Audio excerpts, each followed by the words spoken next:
రక్తంలో ఊరిన డైమండ్సా? నువ్వు మాట్లాడేది బ్లడ్ డైమండ్స్ గురించి కాదు కదా? అదే. అసలు ఈ బ్లడ్ డైమండ్స్ అంటే ఏంటి?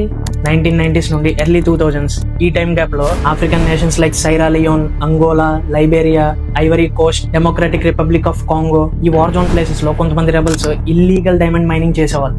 దానికోసం ఎలా అయితే కేజీఎఫ్ సినిమాలో బంగారం మైనింగ్ కోసం అక్కడ జనాల్ని తీసుకొచ్చి కొట్టి మైనింగ్ చేయించే వాళ్ళు, సేమ్ అలానే ఈ డైమండ్ మైనింగ్ కోసం చుట్టుపక్కల ఉన్న అమాయకపు జనాల్ని ఇంకా చిన్న పిల్లల్ని అన్యాయంగా తీసుకొచ్చి ఈ మైనింగ్ పనులు చేయించేవాళ్ళు. చిన్న పిల్లలకి గన్స్ ఇచ్చి చైల్డ్ సోల్జర్స్ లాగా తయారు చేసేవాళ్ళు. ఇలా ఈ అమాయకపు జనాల రక్తం చిందించి తీసిన డైమండ్సే బ్లడ్ డైమండ్స్. ఈ డైమండ్స్ ని ఈజీగా ట్రాన్స్పోర్ట్ ఇంకా ట్రేడ్ చేయొచ్చు. రెబల్స్ ఈ ఇల్లీగల్ డైమండ్స్ ని లీగల్ డైమండ్స్ లో కలిపేసి సేల్ చేసి వచ్చిన డబ్బుని వెపన్స్ కొనడానికి, యుద్ధాలు చేయడానికి, ఇంకా యుద్ధ సమయాన్ని పెంచడానికి ఉపయోగించేవారు. ఇలా వార్స్ కి అవసరమైన ఆర్మర్డ్ ఫోర్సెస్ ఇంకా వెపన్స్ కి కావాల్సిన ఫండింగ్ అంతా ఈ బ్లడ్ డైమండ్స్ రూపంలో ఉండేది.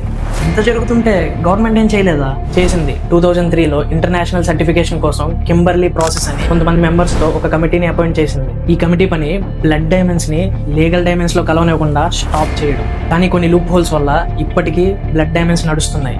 ఇప్పటికీ ఏదో వైలెన్స్ కి ఫండింగ్ లో ఈ బ్లడ్ డైమండ్స్ రోల్ ఉంటుంది. అంటే ఇప్పుడు జరుగుతున్న వార్స్ లో కూడా ఈ బ్లడ్ డైమండ్స్ రోల్ ఉందా?